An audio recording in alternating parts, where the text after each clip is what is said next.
चालिले न वाटे गावणिया जाता वाटे बरवा वैष्णवाचा संग येतो सामोरा श्रीरंग नाही भय आड काही विषमाते जड बरवा वैष्णवाचा संग येतो सामोरा श्रीरंग तुका म्हणे भक्ती तुका म्हणे भक्ती सुख रूप आदि अंते बरवा वैष्णवाचा संग येतो सामोरा श्रीरंग विठ्ठल विठ्ठल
सुखदम केवलम ज्ञानमूर्ति द्वंद्वातीतं गगन सदृशं तत्वमशादि लक्ष्यम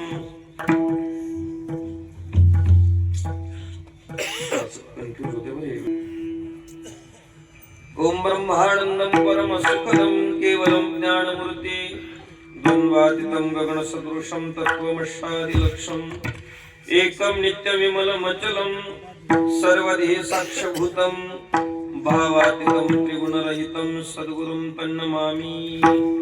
महायोगपीठे तटे भीमरथ्या परमपुण्डरीकाय दातु मुनीन्द्रहे समागत्य तिष्ठन् तमानन्दकन्दं परब्रह्मलिङ्गं भजे पाण्डुरङ्गम् लोकाभिरामं रणरङ्गधीरं राजीवनेत्रं रघुवंशनाथं कारुण्यरूपं करुणाकरं तं श्रीरामचन्द्रं शरणं प्रपद्ये। मनोजवं मारुततुल्यवेगं जितेन्द्रियं बुद्धिमतां वरिष्ठं वातात्मजं वानरयूतमुख्यं श्रीरामदूतं शरणं प्रपद्ये। बोले हनुमान जी महाराज की मंगल भवन मंगल हारी जब वसु दशरथ अजित बिहारी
मुक्ताबाई नमो त्रिभुवन पावनी, मुक्ताबाई नमो त्रिभुवन पावनी. आता बंधू श्रोतेजन, जे अखंड सावधान जया सत्रे काळाचे ज्ञान सर्व काळ निरअभिमानी. आता बंधू श्री संत सज्जन, जे परमार्थाचे अधिष्ठान जयाची गुह्य ज्ञान प्रगटे जनी. नरदेह परमार्थी लाविले, तरीच याचे सार्थक झाले नाही, तरी व्यर्थचे गेले. नाना आघाते मृत्यू पंथी, चालिले न वाटे गावनिया जाता वाटे. बरवा वैष्णवाचा संग, येतो सामोरा श्रीरंग. उपस्थित श्रोते सज्जन भाविक मायबाप,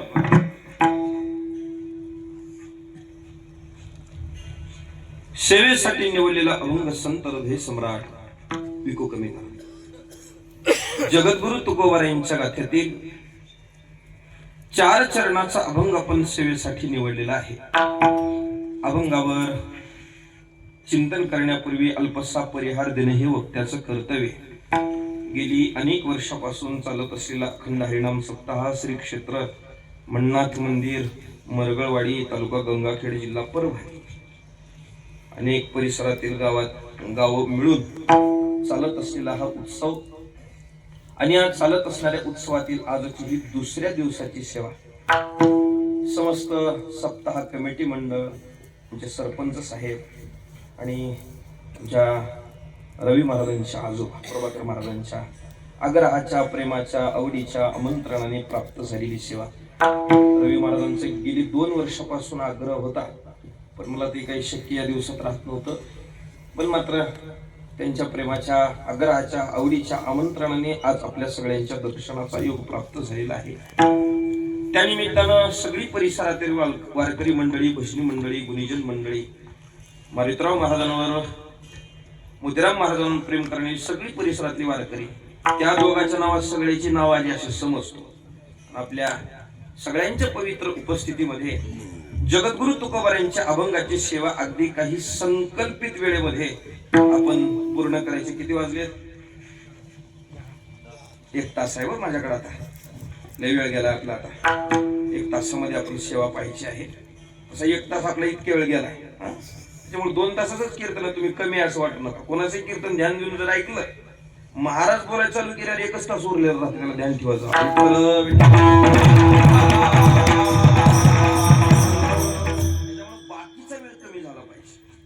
बाकीचा वेळ कमी झाला पाहिजे. कीर्तनासाठी याच्यात वेळ दिला पाहिजे.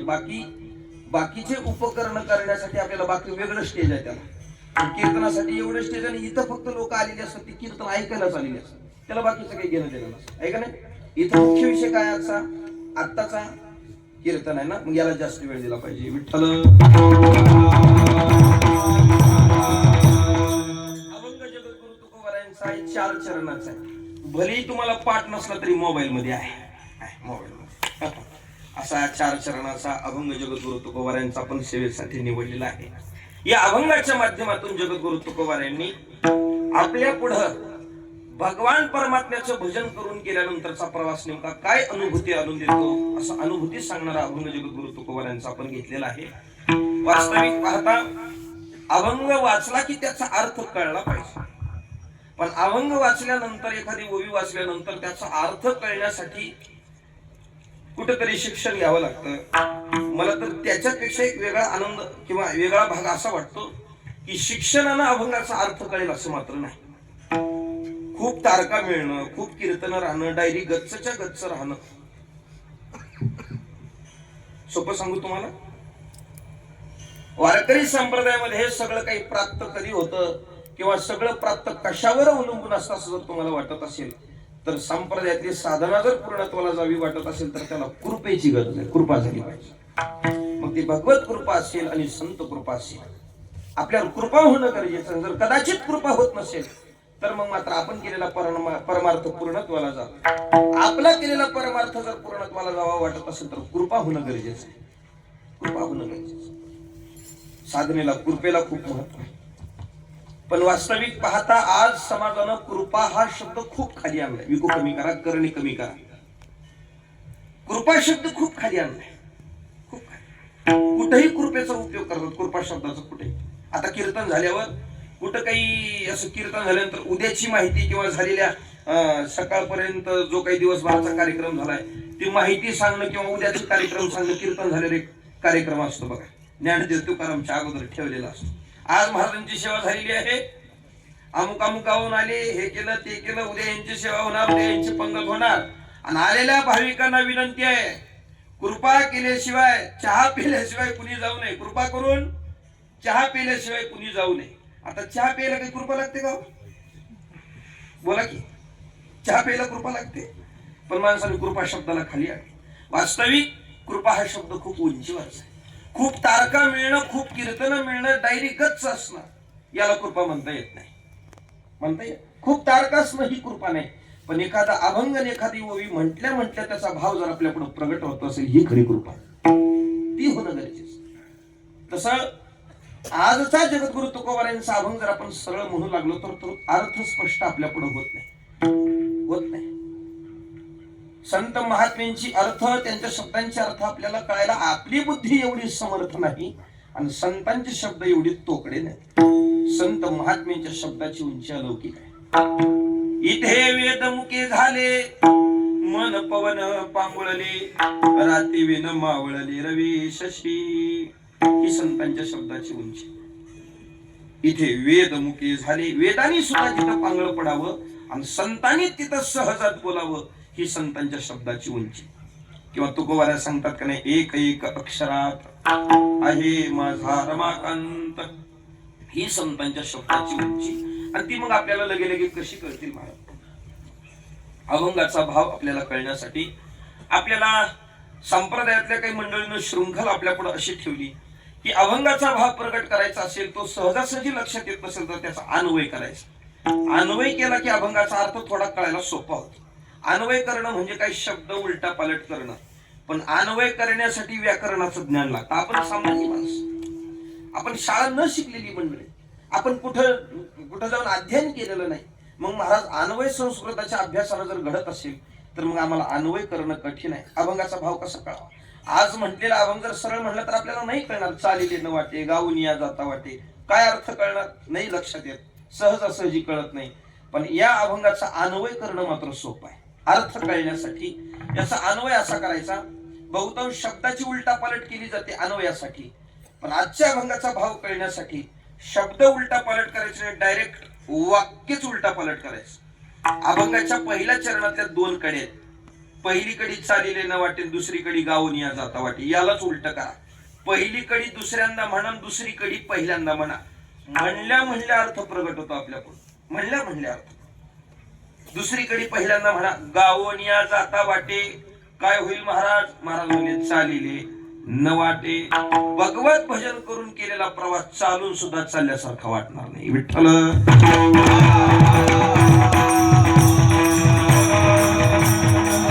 वास्तविक पाहता प्रवास म्हटलं की प्रवासाचा शिन ठरलेला आहे. प्रवास केल्यानंतर माणसाला शिन येतो का नाही? प्रवास म्हटलं की त्याचा शिन जर ठरलेला असेल, हा जर सामान्य न्याय असेल, तर तुकोबाराय मात्र याच्या विपरीत कसा काय सिद्धांत मांडतात की चालून सुद्धा चालल्यासारखं वाटणार नाही. चालिले न वाटे. वास्तविक हे शक्य नाही. माणूस चालला म्हणल्यानंतर त्याला त्या केलेल्या प्रवासाचा शिन भोगावा लागतो, उपभोगावा लागतो. जरा ज्ञानोबारायांकडे पहा. ज्या विचाराचे पैक तुकोबाराय ते ज्ञानोबारायांचे विचार. ज्ञानोबारायांनी आपल्या पुढे प्रवासाचं चिंतन ठेवलेलं आहे. प्रवासाच्या बाबतीत बोलत असताना माझी ज्ञानोबाराय सांगतात, आगा उजू वाटा चालावे तरी पायची शिनवावे, आडराणी धावावे तरी तेची ती. ज्ञानोबारायांनी प्रवासाचं चिंतन आपल्या पुढे ठेवलं. ज्ञानोबाराय सांगतात, आगा उजू वाटा चालावे. सोपं सांगतो कळण्यासाठी. दोन माणसं प्रवासाला निघाली. दोन्ही माणसाचं टार्गेट ठरलेलं. दोघाला एकाच गावला जायचंय. दोन्ही माणसं आपल्या गावातून निघाली. दोघांना एका गावाला जरी पोहोचायचं असलं, फक्त वाटा वेगळ्या झाल्या. एक निघाला डांबरी सडकनं आणि एक निघाला पानंदी. इकडे पानंद म्हणतात ना, पांदीनं निघाला. ते फांदी फांदीने निघाले, डांबरी सडकने निघाला. पण रस्ते जरी वेगवेगळे असले, पण दोन्ही रस्त्याचं इतभर अंतर जास्त नाही कमी नाही, सारखंच अंतर. डांबरीचंही तेवढं आणि पानंदीचंही तेवढं. दोन्ही माणसं पायानं चलत निघालेली आहेत. मला एक उत्तर तुम्हा बसलेल्या मंडळीकडून अपेक्षित आहे. मला सांगा, नेमकं डांबरीनं चालणाऱ्याचे पाय दुखतील का पानंदीनं चालणाऱ्याचे पाय दुखतील? दोघांचे पानंदीवाल्याच्या कसं आहे, कोणाची दुखतील? हा, एकट्याची कशी दुखतील हो? दोन्ही जर माणसं पायानं चालतच निघाली असतील, मग डांबरीनं गेला काय पानंदीनं गेला काय? दोन्ही माणसं पायानं चालतात तर ज्ञानोबा म्हणली तरी पायीची शिनवावी.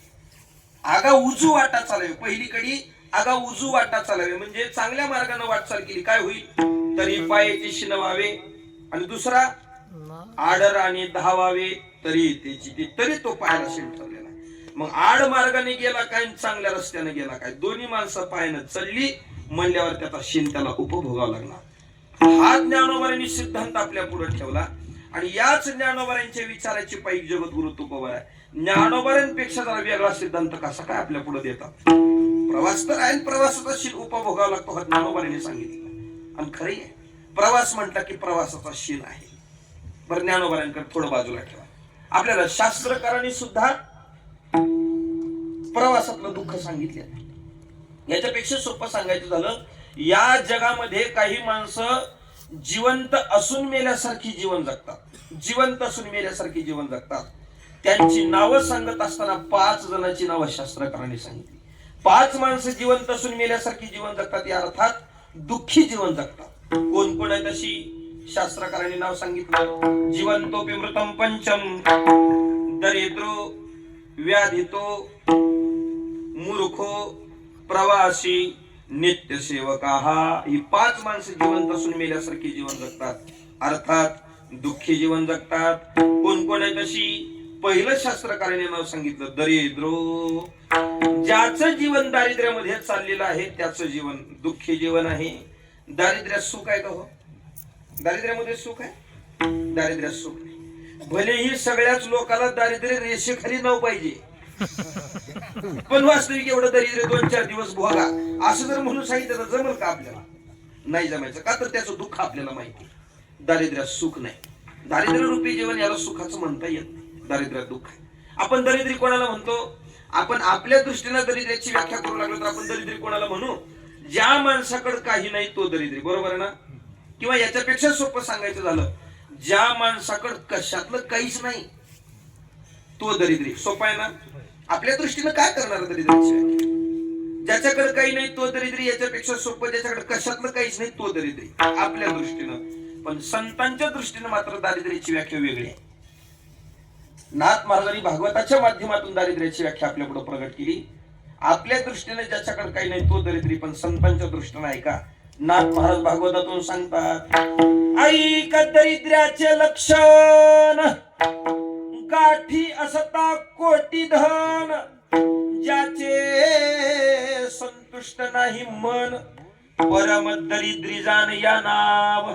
नाथ महाराजांनी दारिद्र्याची व्याख्या केली. ज्याच्याकडे काही नाही तो दरिद्री नाही, पण ज्याच्याकडे सगळं काही असताना सुद्धा ज्या माणसाच्या जीवनातली हाव संपली नाही, इच्छा संपली नाही, अपेक्षा संपली नाही, तो फक्त दरिद्री आहे असं नाही. नाथ महाराज म्हणले तो परम दरिद्री. परम दरिद्री जाण या नाव. संतांच्या दृष्टीने ही दरिद्र. आता ही दिलेली ओवी आपल्या सगळ्यांच्या पाठांतरात नाही, पण मात्र आपल्या सगळ्यांच्या पाठांतरातल्या बोली भाषेच्या वाक्यात सांगायचं झालं तर दरिद्री कोण? ज्याच्या बँकेत कोटी आणि धोत्राला गाठी, हे ज्याचं जगणं तो दरिद्री. विठ्ठल.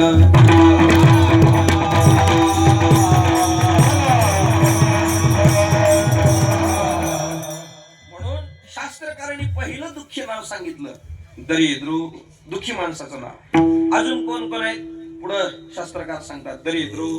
किंवा अजून वेगळ्या अंगाने असं चिंतन पाहायचं झालं तर रामायणामध्ये आलेला एक विषय, काकभूषणी, रामायणामध्ये आलेला विषय काकभूषणीचा आणि गरुडाचा संवाद आहे. गरुडाने प्रश्न केला काकभूषणीजी महाराजांना की महाराज, या जगामध्ये दुःखी कोण आणि सुखी कोण सांगा. 2 प्रश्न आहेत. एक या टोकाचा प्रश्न आहे तर एक या टोकाचा. एक दुःखी सांगायचा आणि एक सुखी सांगायचा. पण दोन्ही प्रश्नाची उत्तर मात्र तुलसीदास महाराजांनी एकाच चौपाईतून दिली. प्रश्न 2, उत्तर मात्र एक चौपाई. तुलसीदास महाराज सांगतात, दुःखी कोण आणि सुखी कोण. नाही दरिद्र सम दुःख जग माही, संत मिलन सम सुख जग नाही. नाही दरिद्र सम दुःख जग माही, संत मिलन सम सुख जग नाही. मंगल भवन अमंगल हारी, भव वसुध शरद हजिर बिहारी. राम सिया राम सिया राम सिया राम सिया राम सिया राम. नाही दरिद्र सम दुःख जग माही, संत मिलन सम सुख जग नाही. दारिद्र्यासारखं दुःख जगात नाही आणि संत संगती सारखं सुख जगात नाही. म्हणून दारिद्र्यात ज्या माणसाचं जीवन चाललेलं त्या माणसाचं जीवन दुःखी जीवन. दरिद्र शास्त्रकार दुसरं नाव सांगतात व्याधितो. व्याधितो म्हणजे रोगग्रस्त असणारा माणूस. रोगग्रस्त, बाहेरून त्याला किती सुख असेल पण आतून जर एखादा रोग एखाद्या व्यक्तीला टोकरत असेल तर बाहेरचं सुख त्याला उपभोगता येत नाही, त्याचा आनंद त्याला घेता येत नाही. आपल्याला कळण्यासारखं उदाहरण आहे, कारखान्याचा चेअरमन पण चमच्यावर साखर चहात घालू शकत नाही, हे त्याचं दुःख आहे. बाहेरून किती सुख आहे याला महत्व नाही, त्याला उपभोगता किती येते याला महत्व. म्हणून ज्याचं जीवन व्याधीनं जडलेलं आहे त्या माणसाचं जीवन दुःखी जीवन. दरिद्र व्याधितो. शास्त्रकार तिसरं नाव सांगतात मूर्खो. मूर्ख माणसाचं जीवन एक दुःखी जीवन. कसं काय मूर्ख माणसाच्या जीवनाला दुःखी कसं काय म्हणता येईल? सोपा उत्तर आहे याचं. कोणाला झालेलं सुख मूर्ख माणसाला भावत नाही. झोपलेल्या मावशी ऐका, दुसऱ्याला झालेलं सुख मूर्ख माणसाला भावत नाही आणि स्वतःला झालेल्या सुखानं जग सुखी नाही याचही त्याला दुःखच पडलेलं असतं. म्हणून मूर्ख माणसाचं जीवन एक दुःखी जीवन. दरिद्र व्याधितो मूर्ख. आणि शास्त्रकार चौथं सांगतात प्रवासी. मी जरा याला शेवटी ठेवतो. आणि 5व्या क्रमांकाला ज्याचं चिंतन शास्त्रकाराने आपल्या पुढे ठेवलं ते म्हणजे नित्यसेवक. हा नित्यसेवक हा म्हणजे सेवा करणारा होत नाही. बघ, नित्यसेवका म्हणजे सेवा करणारा होत नाही. मग नित्यसेवका म्हणजे जो माणूस नेहमी दुसऱ्याच्या चाकरीत राहतो. दुसऱ्याच्या चाकरीत राहणं वेगळं आणि सेवा करणं वेगळं. ज्या माणसाचं जीवन चाकरीत चाललेलं त्या माणसाचं जीवन दुःखी जीवन आहे. आणि 5व्या क्रमांकाला आपण ज्याचं चिंतन पाहतो तो म्हणजे प्रवासी. प्रवासी माणसाचं जीवन एक दुःखी जीवन आहे. सगळं दुःख जिथं एक वाटतं तो म्हणजे प्रवास. प्रवास रूपी जीवन हे ज्याच्या ज्याच्या जीवनाला ज्याच्या ज्याच्या वाटेला आलेलं आहे त्याला सुखरूप म्हणता येत नाही. सगळं दुःख एक वाटलं. सगळं दुःख प्रवासात काय काय नाही. खाण्यापिण्याची चिंता प्रवासात, राहण्या झोपण्याची चिंता प्रवासात, वाऱ्याची वादळाची पावसाची चिंता ही सगळी एकवटली ती म्हणजे प्रवास. प्रवासाला सुखरूप म्हणता येत नाही. व्यवहारात गुंतलेली माणसं व्यवहाराच्या दृष्टीनं आम्हाला बोलताना कधी कधी व्यवहाराच्या बाबतीत बोलतात. बरं आहे बाबा महाराज लोकांचं, रोज एका गावाला जायचं, त्याच गावचं खायचं, त्यांचंच घेऊन यायचं म्हणतात तू माणसं. महाराज लोकांजवळचा पैसा गाड्या हे गाड्या बघून माणसं बोलतात ते असं. पण व्यवहारात गुंतलेली आहे. तुम्ही नुसतं 8 दिवस सलग एखाद्या महाराजाच्या गाडीत बसून दाखवा. बसून दाखवा फक्त. घरून जाताना आम्ही सांगून निघतो देवाला, देवा रस्त्यावरचं जीवन आहे, कोणती गाडी कधी आम्हाला खेटून जाईल, दडकून जाईल काय सांगता येतं. घराच्या बाहेर येताना मेलो म्हणून सांगून येतो आम्ही. सलग 8 दिवस तुम्ही गाडीत बसून प्रवास करू शकत. आता मी भले कीर्तनाला उभा टाकलं पण मी आज दिवसभर प्रवास करून आलोय. मला आता थांबलोय खरं पण मला आता गाडीत बसून असं हल्ल्याने वाटलं मला अजून.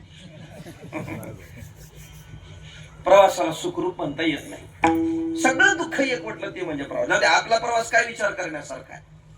तुकोबारांनी प्रवास केला आणि प्रवास ज्या जगद्गुरु तुकोबारांनी केला त्या तुकाराम महाराजांनी केलेल्या प्रवासाचा परिणाम त्यांच्या पदरात कसा दुःखाचा पडला याची आपल्या पुढे प्रमाणात ठेवली. तुकोबारा सांगतात का नाही, त्यांनी प्रवास केला आणि त्यांनी केलेला प्रवास तुकोबारांना दुःखाचा कसा झाला तुकोबारा आपल्या पुढे प्रगट करतात. लागती चालता गा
सांगतात मी भोगलेला आहे बाबा. काय होतं महाराज चालल्यावर? तुकाराम महाराज म्हणतात, लागती चालता गा गुण दोषाच्या ठेचा. मी चालू लागलो, माझ्या चालण्याच्या परिणामानं माझ्या पायाला गुण दोषाच्या ठेचा लागल्या. मग काय घडलं महाराज? महाराज म्हणले, सांडीली वाट मार्ग झालो निराळा कैसा. मी चालू लागलो, चालता चालता माझ्या पायाला गुणदोषाच्या ठेचा लागल्या. ठेचा लागल्याचा परिणाम घडलं काय? माझी वाट चुकली, मी निराळा पडलो, मी वेगळा पडलो. महाराज तुम्ही चालताय, तुमच्या चालण्याच्या परिणामानं तुमच्या पायाला गुणदोषाच्या ठेचा लागल्या, तुम्ही निराळे पडलात, तुम्ही वेगळे पडलात, तुमची वाट चुकली. आणि या सगळ्या प्रकरणात तुम्ही देवाची का वाट पाहता? पाहतो वासू तुझी थोर करून याचा. हे कशासाठी?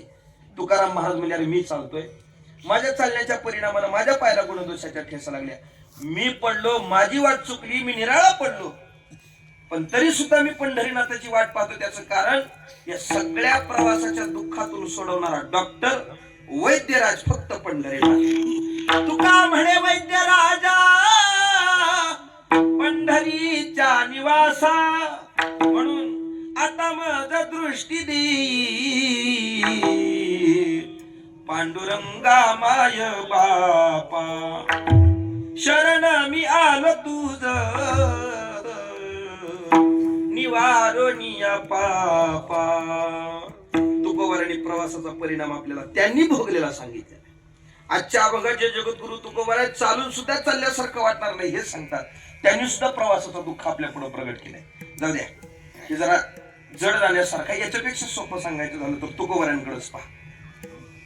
वास्तविक पाहता काही माणसं आपल्याला अशी म्हणालेले पाहायला मिळतील की महाराज हा पठ्ठ्या कोणालाच भीत नाही हो, काही लोकांना भीत नाही याचा गौरव वाटतो.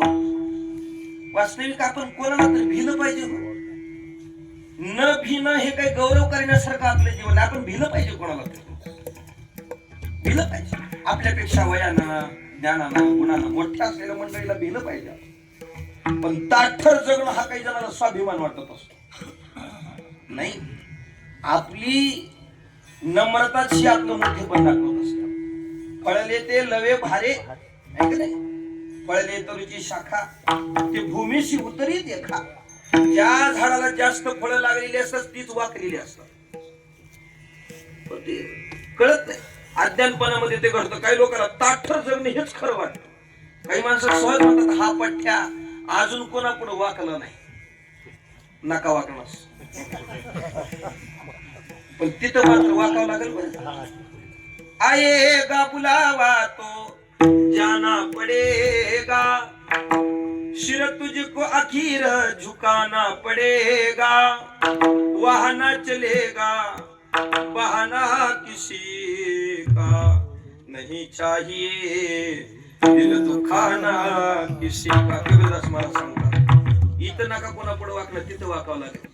सिर तुझको आखिर झुकाना पडेगा, भले माणूस म्हणला नाही झुकेगा साला, वाकावं लागल तुला. कोणा पुढं? काळा पुढं. काळा पुढं कोणाची मजल चालणार? ताठरपणा मात्र तिथं संपल्याशिवाय राहणार. किती माणूस स्वाभिमानानं किंवा असं ताठर, स्वाभिमान म्हणता येत नाही त्याला, पण ताठर वागणार राहणार. पण तिथं मात्र हार मानावी लागणार आहे सगळ्या. आहे का नाही? मनाला हे जग जरी कोणाला भीत नसलं, पण सगळं जग एकाला मात्र भीत ते म्हणजे काळाला. सगळं जग एकाला भीत ते म्हणजे काळाला. आहे का नाही? आपण सगळी घास झालोय काळाच्या मुखातली.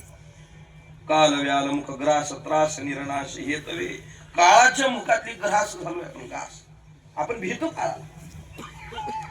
कशाला जरी भीत नसला तरी माणूस काळाला भीतो. सगळं जग काळाला भीत, पण माझ्या तुकोबारांचा काय गौरव आहे ऐका. जग काळाला भीत, पण तुकोबारांचं कौतुक असं, जग जरी काळाला भिलं पण त्याच काळाच्या माथ्यावर पाय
पण तुकोबारायांचं कौतुक या तुकाराम महाराजांनी त्याच काळाच्या माथ्यावर पाय दिला आणि वैकुंठावर गेले.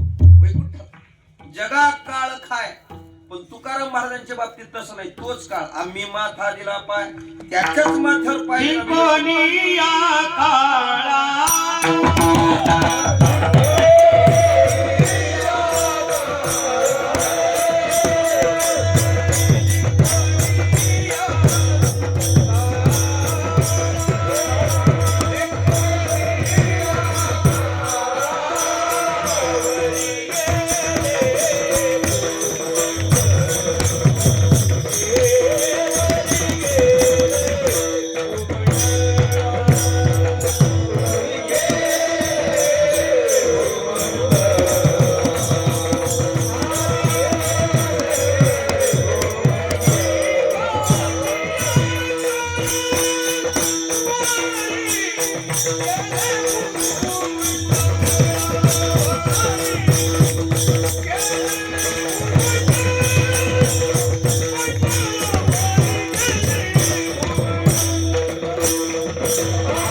त्याच्यावर विजय माझ्या तुकोबारायांनी मिळवलेला आहे. मला एक सांगायचंय, जग काळाला भीत, पण त्या काळाच्या माथ्यावर पाय देऊन तुकोबाराय वैकुंठाला गेले. ही निर्भीडता तुकोबारायांची, एवढी निर्भीड, काळाच्या माथ्यावर पाय देण्याची मजल.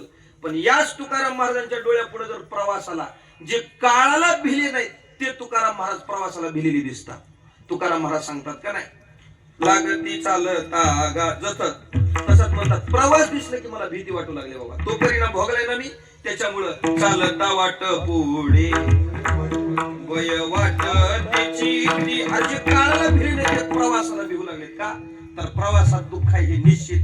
मग महाराज, प्रवासात दुःख आहे हे जर निश्चित असेल, पण चालिले न वाटे असं कसं काय होऊ शकतं? तुकाराम महाराज म्हणजे प्रवासात दुःख आहे खरंच, पण तोच प्रवास चालिले न वाटे अनुभूती आणून देतो. त्याचं मुख्य काय कारण महाराज, ते अभंगाच्या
वाटे अनुभूती देऊन जातो.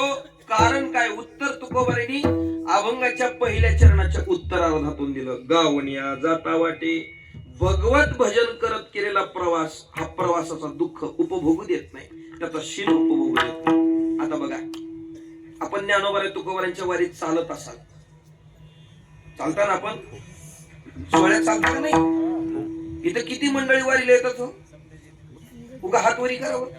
वारीला येणारे हात वरी करा. मग तुम्ही खाली करा. वारीला नाही येणारे करा. जे वारीला येत नाही इमानदारीनं करा, तुम्हाला सटवायची शपथ आहे. जे वारीला आले नाही त्यांनी हात वरी करा. करा करा करा, हात वरी करा, इमानदारीनं करा. नाही तर सकाळपर्यंत देव बघून घेईल बघा तुम्हाला हात वरी करायला. मला बघू द्या नेमकं आहेत तरी कोण असं इमानदारी. वारीला नाहीत आले ना, आपण कधीतरी मोबाईलवर आपण अंतर काढून मोबाईलवर मॅप लावा आणि मॅपवर अंतर काढा. आळंदी ते पंढरपूर किंवा देहू ते पंढरपूर असं अंतर काढा. मॅपवर जर पाहिलं तर 350 पावणे 400 किलोमीटर बरेल ना.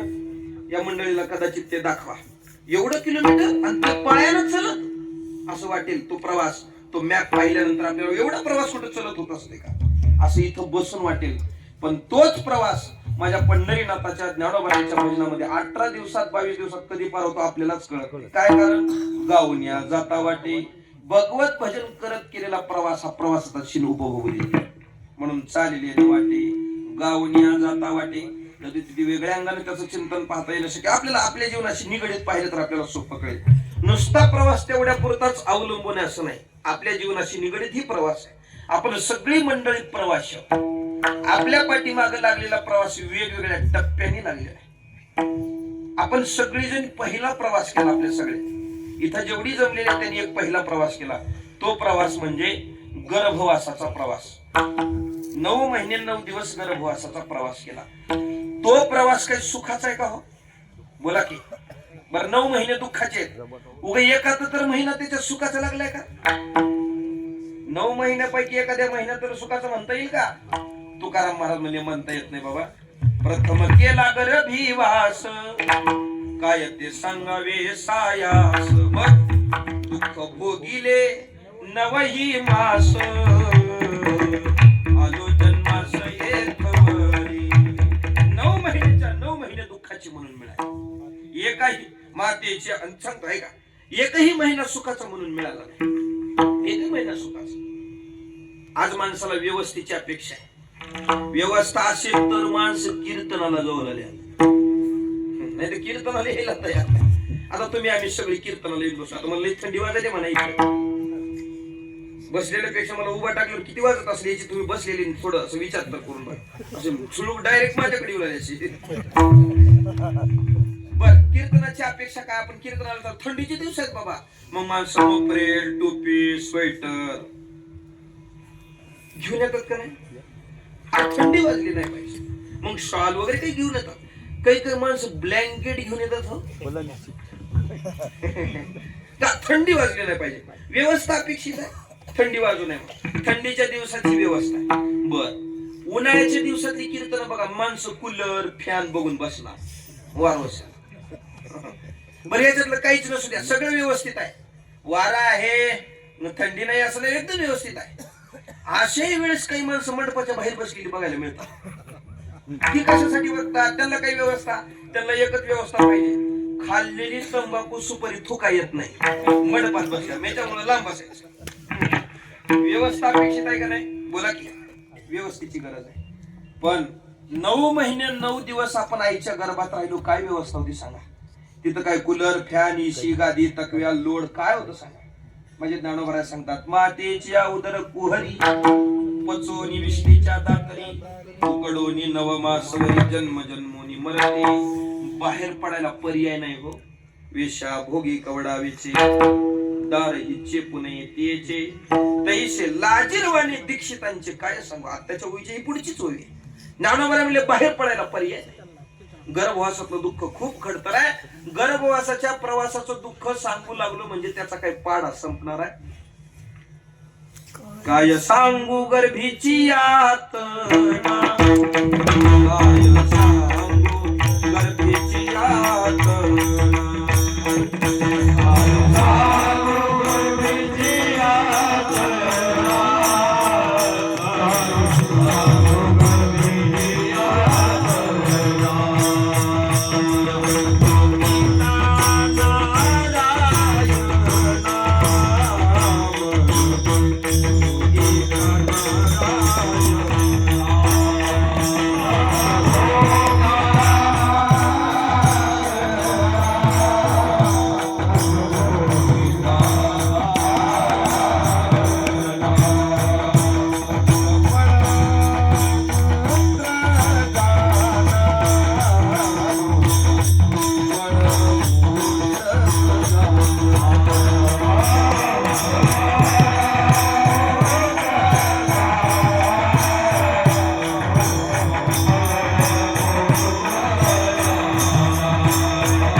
वाचू लागलं म्हणजे काय संपणार आहे?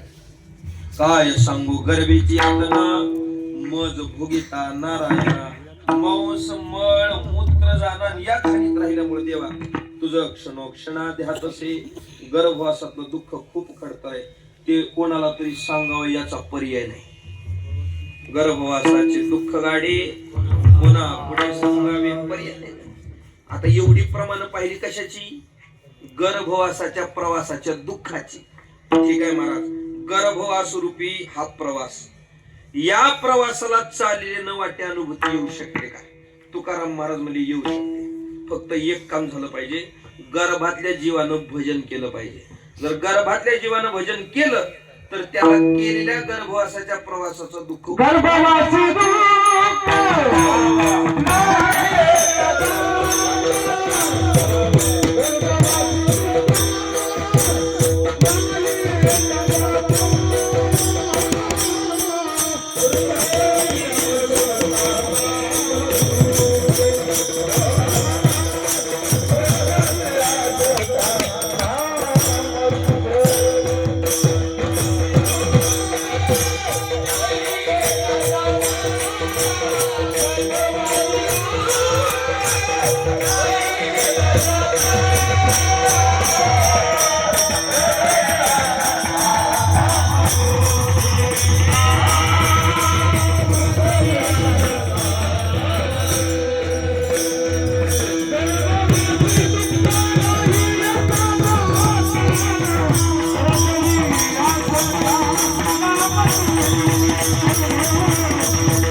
मागची 4-5 दिलेली प्रमाण अशी होती की गर्भवासात दुःख खूप खडतर हे सांगणारे.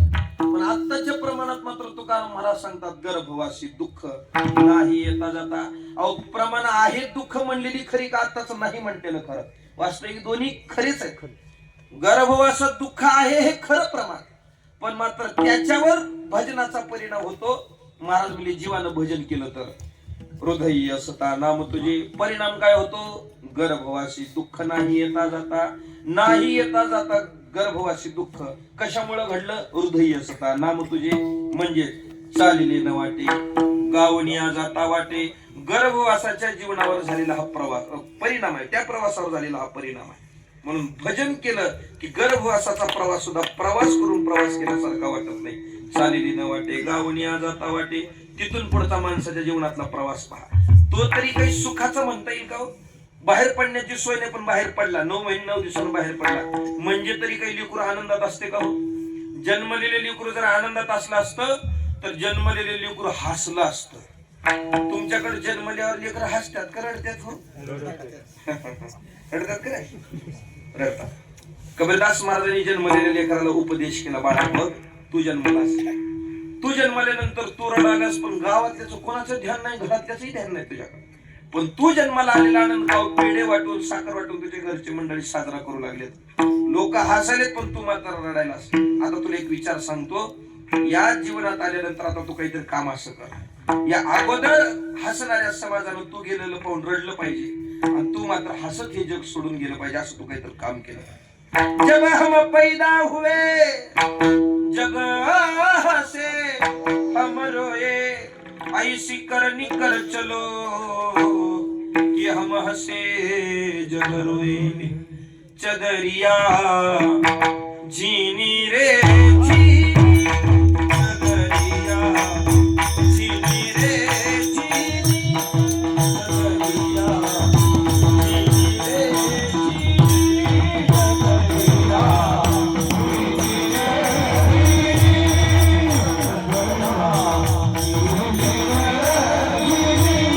चदरिया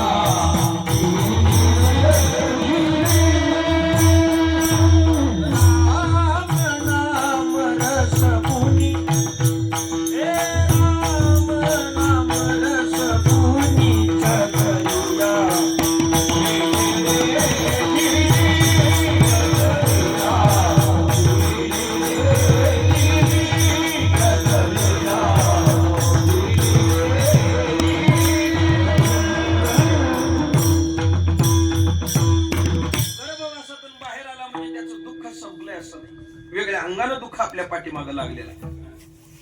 माझ्यापर्यंतच्या लेकराचं बरं होतं बा, माझ्यापर्यंत बरं चाल. आमच्या इकडं पहिलीला सहजासहजी ऍडमिशन मिळत नसायचं बघा. इकडचा हात इकडल्या कानाला लागला तर पहिली. पूर्वी जुन्या लोकांना माहिती असेल बघा, असंच पहिलीला ऍडमिशन मिळायचं. माझ्यापर्यंत जरा चालत आलंय, माझ्यापर्यंत चालत, पण माझ्या नंतरच्या लेकराला हे जड गेलं. प्रवास पाहतोय आपण दुःखाचा, ध्यान देऊ नाही का? मग मात्र ते लेकराला जमलं नाही का, तर LKG UKG नर्सरी आहे का इकडं? कुण्या बी रानात पत्राचा डब्यात देत होती शाळा.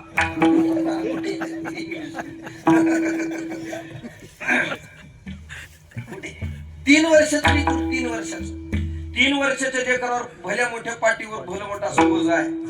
3 वर्षाच्या लेकराला शाळेत जावं लागलं का नाही? माय बळ गाडी धुवायला मायला मी दिवसभर काम बरं वाटलं घरी. 5 वर्ष लेकराला पुरेपूर मायपाशी राहता येत नाही, त्या लेकराचं दुःख आहे. शाळा शिकणं ही, मी काही शाळेच्या विरोधातला माणूस नाही, पण तुम्हाला मला हे प्रकट करायचं म्हणून सांगू लागलो. 5 वर्ष लेकराला मायपाशी राहता येत नाही तर त्याचं ते दुःख आहे. परीक्षा देणं जर त्याच्यासाठी संकट असेल तर शाळा शिकणं त्याचं दुःख आहे. बरं, हे शाळेचं दुःख तर लवकर संपायले का बघा बरं. माफी मागून बोलतोय हे सगळं, पण 28 वर्षाची काही पोरं झाली तरी शाळा शिकलेल्या. मला सांगा, ह्याचे लग्न कधी व्हायचे, ह्याला लेकरं कधी व्हायचे, हे म्हातारी कधी व्हायचे, भजनात कधी यायचे? मी विरोधातला माणूस नाही, पण मला हे दुःख प्रकट करायचं म्हणून या अंगानं बोलू लागलो. ऐका, गावातली माणसं लेकरा बाळांना म्हणतात, अरे काय टाळ घेऊन थांबले तुम्ही, शाळेत जा, अभ्यास करा म्हणतात. कधी आम्हालाही बोलतो, हे कशाला नादाला लागली याच्या, पुन्हा करायची की म्हणतात म्हणत आता कशाला लागली त्याच्या नाद म्हणतात माणसं. शाळा नीट शिका, चांगल्या मार्काने पास व्हा. गावात जर एखादं भजनागड किंवा काही खेळत असलेले लेकरू पाहिलं का नाही, गावातली माणसं म्हणतात, काय गैरी फिरतो रे, अभ्यास करा. 10वीला नीट मार्क घ्या, चांगल्या मार्काने पास व्हा. मॅट्रिकचं वर्ष असेल तर मग नीट शिका ना जरा, मॅट्रिक पर्यंत तरी अभ्यास नीट करा, चांगल्या मार्काने पास व्हा. मायबापांचं नाव कमवा. गावातली लोक बोलली, बरं गावातली बोलली तर बोलली, घरातले तर ग बसल्यात का हो? घरातले सुद्धा सांग रे, कुठं आली कुत्रे मारून, जरा अभ्यास करा ना, 10वी नीट काढा ना, चांगल्या मार्काने पास व्हा. मॅट्रिक नीट निघाली पाहिजे बघा, मॅट्रिक पर्यंत तरी नीट अभ्यास करा. बरं, घरातले बोलले तर बोलले, येणारा पाहुणारा वेळ तर लेकर बाळाला दुसरं काय बोलते का बघा. बरा चाललंय ना अभ्यास बाळा, पाहुणा बरं चाललंय ना अभ्यास, 10वी पर्यंत चांगलं शिकावं, चांगल्या मार्कानं पास व्हा. मॅट्रिक नीट निघाली पाहिजे, चांगल्या टक्केवारीनं पास झाले पाहिजे. त्या लेकराला वाटतंय जन्माला यायच्या अगोदर पासून सुखाच्या मागे पळणारा जीव. आणि सगळे लोक एकच सांगतात, 10वी काढ नीट काढ, 10वी काढ नीट काढ. बहुतेक 10वी निघाल्यावर सुख मिळते का काय वाटलं त्याला? 10वी निघाल्यावर सुख मिळत असेल.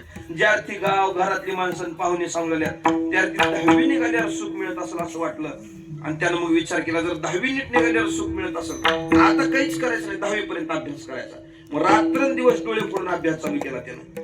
आत्या नाही, मामा नाही, मावशी नाही, यात्रा नाही, जत्रा नाही, सप्ताह नाही, काही नाही, फक्त अभ्यास. रात्रंदिवस डोळे फोडून अभ्यास केला.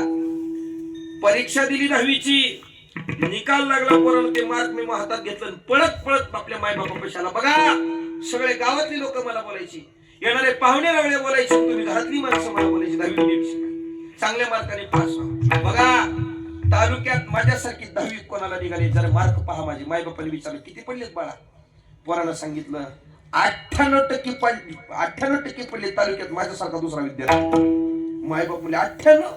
पोराच्या डोक्यावर हात फिरवला. वा बाळा कौतुक आहे तुझ्या जीवनाचं, नाव मोठं केलंस बघ आमचं.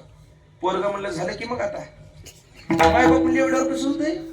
मग लातूरला जावा आणि शाहू कॉलेजला ऍडमिशन मिळते का बघा. तुमच्याकडे नाही कर आमच्याकडे. ते म्हणले आता कशाला. म्हणजे आता 11वी बारावी शिकायची ना. पोराला वाटलं सुख मिळायला अजून 2 वर्ष शिकावं लागते का काय.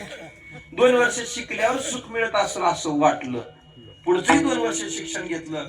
12वीचा निकाल लागला. पुन्हा मायबापांना दाखवला. मायबापांनी पुन्हा निकाल पाहिला. पुन्हा बाळाचं कौतुक केलं. वा बाळा कौतुक आहे तुझ्या जीवनाचं, नाव मोठं केलं समज. पोरग म्हणलं झालं की मग आता. मायबाप म्हणले एवढं कसं होतंय. मग नीटची तयारी करा. त्याला वाटलं बहुतेक अजून 5-7 वर्ष शिकल्यावर सुख मिळत असेल. पुढचं त्याला चांगल्या पद्धतीचं शिक्षण घेतलं. चांगल्या प्रकारची ड्युटी लागली, नोकरी लागली, चांगल्या प्रकारची पगार मिळू लागली. पण निराश आहे पोराचा चेहरा. कोपऱ्यात बसलेले लेकरू मायबापांनी पाहिलं. मायबापली बाळा काय झालंय. पोरग म्हणलं तुम्ही जे जे म्हणलंय मी ते करून पाहिले पण मला अजून सुख मिळाले असं वाटत.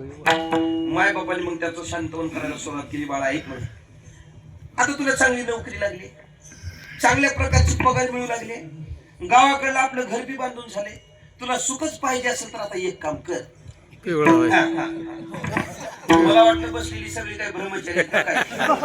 मला बोलू उत्तर दिले तुम्ही.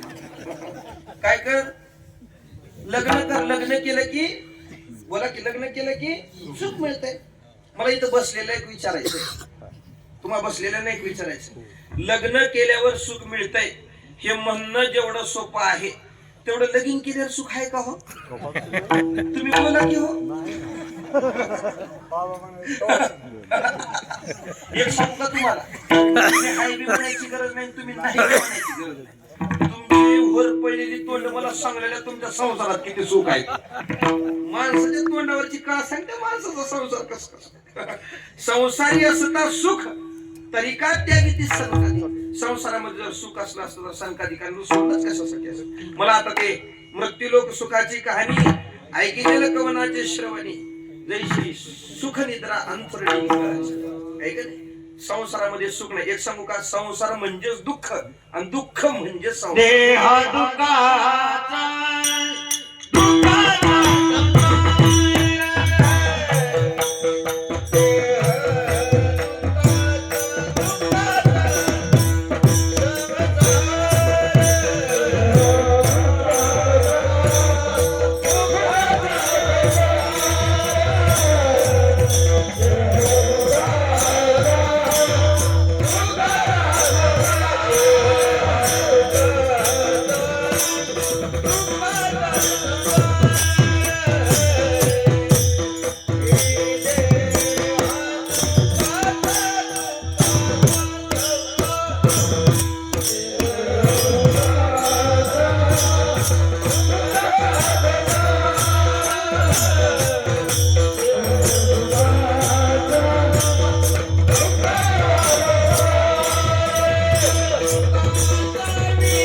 भरपूर प्रमाणात पाठवत आपल्याला. पण मात्र आता वेळ घेत नाही आपण सगळ्यांना. संसार हा दुःखाचा आहे. दुःख म्हणजे संसार, संसार म्हणजे दुःख. दुःखाचं दुसरं नाव संसार आणि संसाराचं दुसरं नाव दुःख. याला वेगळं करता येत नाही. मग कोणी करा. इह लोकापासून परलोकापर्यंत कोणी संसार केला तर प्रत्येकाच्या पदरात पडलेला हा संसार दुःखाचाच आहे. याला वाटतंय त्याचं बरं, त्याला वाटतंय त्याचं बरं. संसारातलं बरं कोणाचंच राहत नाही, सगळ्याच सारखं. फक्त कोणाचं असं असतं तर कोणाचं असं. पण संसारात दुःख आहे हे मात्र निश्चित. एकाला वाटायचं कशामुळे संसारात पडलो असेल बाबा. उठलं की भांडणं, उठलं की किरकिर, रोज दिवसातून एकदा तर फ्यूज जाऊ लागले. रोज नवरा बायकोचे भांडणं व्हायचे, पण शेजारच्या घरातून मात्र रोज नवरा बायको हसलेला आवाज यायचा. त्याला वाटायचं माझ्या संसारात दुःख आणि याच्या संसारात काय एवढा आनंद असं.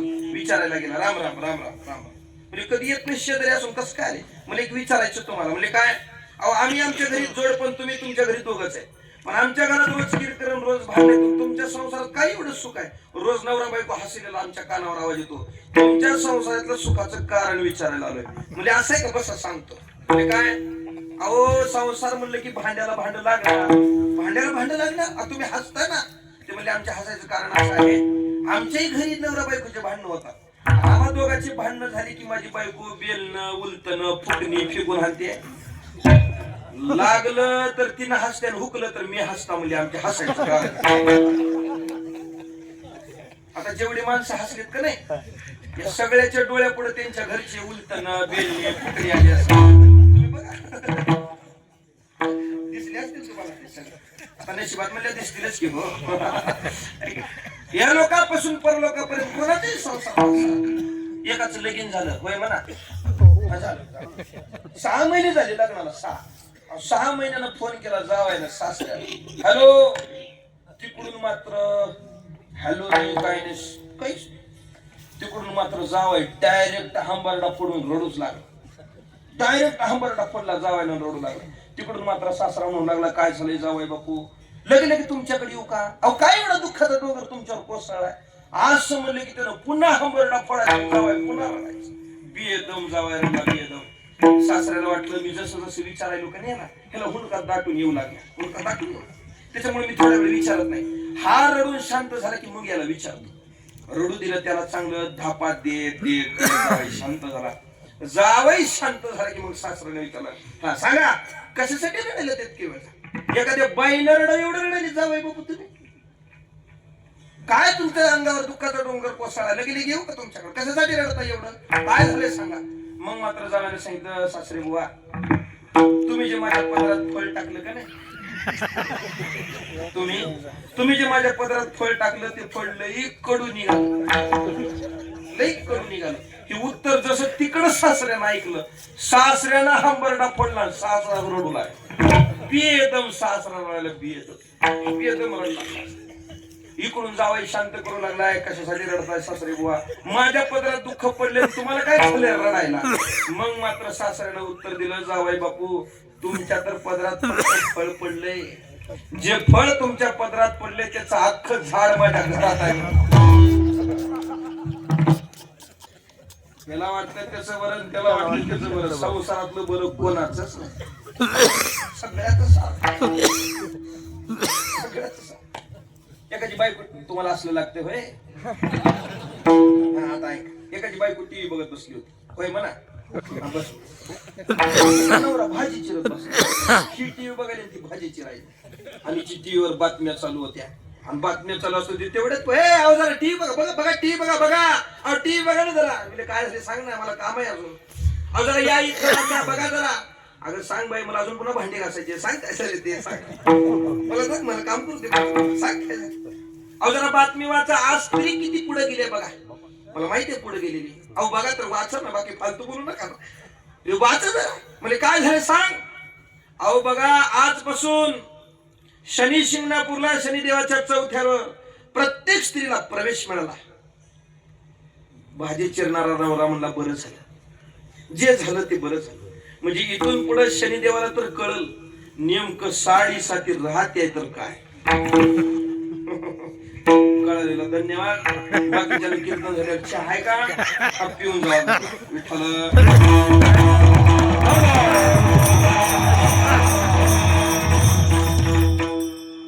कोणाचाही संसार डोळ्यापुढे आणून आपला तुमचा आमचा काय पाहता. ज्या रामचंद्र प्रभूचं भजन करून आपण सगळेजण सुखाची अपेक्षा करतोय, त्याच्या तरी पदरात पडलेला संसार काय सुखाचा आहे का सांगा. त्याचं चरित्र सांगणाऱ्याच्या डोळ्याला पाणी येईल, ऐकणाऱ्याच्या डोळ्याला पाणी येईल, एवढं भयंकर दुःख देवाच्या संसारात आहे. राम कहाणी सुनो श्री राम कहानी, राम कहानी सुनो श्री राम कहानी. कहत सुनत आवे, कहत सुनत आवे अखियों में पानी. राम कहानी सुनो श्री राम कहानी, राम कहानी सुनो श्री राम कहानी. दशरथ के राज तुम्हारे, कौशल्या की आंख के तारे, वे सूर्यवंश के सूरज, वे रघुकुल के उजियारे. राजीव नयन बोले, राजीव नयन बोले, मधुहरि बानी. राम कहानी सुनो श्री राम कहानी, राम कहानी सुनो श्री राम कहानी. काय देवाचं जीवन आहे. कहत सुनत आवे, सांगणाऱ्याच्या नाही ऐकणाऱ्याच्या. कहत सुनत आवे अखियों में पानी. राम कहानी सुनो श्री राम कहानी. आता जर मी असं कीर्तनात माईकवर सांगितलं का नाही, उगा एखाद्या गावात, आपल्या गावात जेवढे काही बिना लग्नाची पोरं आहेत, बाहेर एक टेम्पो उभा केला, त्याच्यात जाऊन बसा. उगा एखाद्या गावात म्हणलो तर एका गावात एका टेम्पोवर भागत, खरं नाही का हे? चुकीचं आहे का हे? गावागणीच टेम्पो एक पुरायचं नाही, एका गावात 4-5 लागते. आहे का नाही परिस्थिती ही? तुमचं आमचं लगीन जमायचं सोडा हो. देवाला तर बायको असे 4 माणसं बसून बैठक मिळवून मिळाले का बघा. शिवधनुष प्रभु भंग करके ले आए सीतावर के, घर त्याग भये बनवासी, पिता की आज्ञा सिर धर के. बड़ा दुख पावे राजा, बड़ा दुख पावे राजा, राम जी की रानी. राम कहानी सुनो श्री राम कहानी, राम कहानी सुनो श्री राम कहानी. ऐका, देवादिकांच्या पदरात पडलेला संसार सुद्धा दुःखाचा. तर महाराज आम्हाला एक सांगा, संसार रूपी प्रवास जर दुःखाचा म्हणून ठरलेला असेल तर तुमच्या भजनाचा परिणाम चाललेले न वाटते ही अनुभूती संसारात आणून देतो का? संसार रूपी प्रवास जर देवादिकांना दुःखाचा म्हणून पडला असेल तर त्याच्या भजनाचा परिणाम संसारावर होईल का? तुकाराम महाराज म्हणजे होईल, पण संसारिकाने एक काम केलं पाहिजे. 8वावी पाय विठोबा,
पाय विठोबाची हा एक संसारिकासाठी सुखाचं कारण आहे बाबा. तुकाराम महाराज काही मंडळी म्हणजे महाराज अख्खा संसार दुःखाचा, आणि उगा एक सुख घेऊन काय करा. तुकाराम महाराज म्हणजे अरे तेवढं तर घेऊन बघा, फायदा होईल. काय फायदा? येणे होय सर्व संसार सुखाचा. सगळा संसार सुखाचा झाल्याशिवाय राहणार नाही. म्हणजेच भजनानं केलेला परिणाम चाललेले न वाटे अनुभूती देऊन गेला तो म्हणजे संसारावर. म्हणून चाललेले न वाटे गावनिया जाता वाटे. अजून एक अंग सांगतो, वेळात नाही 2 मिनिटात, आणि मी सेवा आटकतो. पुढची चरण राहिलेली कुठं घेतलंय मी, वेळ झालाय माझा. त्याच्यामुळे वेळेच्या पुढे करण्यात मजा नाही गाडी आहे का नाही. करायला बी काय अडचण नाही, पण ओव्हर टाइमचे कोण पैसे द्यायले त्याचे ठरले तेवढेच. अजून एक दुःख असं आहे महाराज, काहीही केलं लपवता येत नाही बघा. ते दुःख म्हणजे देह दुःख. लपवता येते का? देहाचं दुःख लपवता येते का? बघा अहो, कीर्तनाला बसलेली माणसं बघा तुम्ही, उभं डोळे फिरून बघा, माणसं कीर्तनाला निंडे बसतात का? बघा खुशाल पायलाम करतात काही माणसं कीर्तनात, खुशाल पायलाम करतात. बरं पाय का लांब करणार, पुन्हा गुडघेवरी करतात. बरं एखादा गुडघेवरी केल्यावर भागते की काही काही महाशे दोन्हीच्या दोन्ही गुडघेवरी करून बसतात. काही ह्याच्या पुढचे राहत्यात, 2 गुडघेवरी करणार तेवढ्यावर भागत नाही, त्याला कंपाऊंड करणार. तुम्ही घरी गेल्यावर करून बघा, त्याला खडी लागणार, सिमेंट लागणार, कंपाऊंड होत आहे, करून बघा. बरं एवढ्यावर मी भागत नाही काही लोकांचं, काही ह्याच्या पुढचे राहत्यात, 2 गुडघेवरून त्याला कंपाऊंड करणार आणि पुन्हा 2 गुडघ्याच्या मध्ये मान घालणार. एवढ्यावर भागत नाही का ह्याच्या बी पुढच्या, 2 गुडघे वरी त्याला कंपाऊंड मध्ये मानून पुन्हा खालच्या नजरेनं असं वरी बघणार आणि तेवढा अवघड बसून विचार करणार हे न कुठला असेल, त्याला काय म्हणून आणला असेल, त्याला काही कळ आली का नाही, काय टाइम झालाय. 2 तासाचं कीर्तन आहे, पण आपलं देहाचं दुःख आपल्याला लपवता येत नाही. तुम्ही कीर्तनाला बसायलेली बी माणसं बघा, उठायलेली बी बघा, बसताना बी गप बसत नाही तर उठताना गप बसत गॅ गॅ गॅ असं काहीतरी म्हणे बसणार, असं काहीतरी म्हणे बोलणार आहे का नाही. बरोबर आहे ना. देहाचं दुःख लपवता येते का? बोला हो, येत नाही लपवता. महाराज तुमच्या भजनाचा परिणाम देहावर होतो का? ज्ञानोबा म्हणले होतो. फक्त भजन करून ती स्थिती प्राप्त करून घेतली पाहिजे. मग मेरू पासून थोरी देह दुःखाची निडुंगरे दाटी जोपा पडी भरे चित्त दटे. मग भली शस्त्रेवरी तोडलिया का देह आगे माझी पडलिया, पण चित्त महासुखे पोहडलियाचे उची नाही. भजन करून चित्त महासुखाला पोहडलं, मग भले काय शस्त्र घातले काय, वार केले काय, अग्नी डाग दिला काय, त्याला त्याचा परिणाम भोगावा लागत नाही. चालिले न वाटे गावनिया जाता वाटे, बरवा वैष्णवाचा संग येतो सामरा श्रीरंग विढोबा.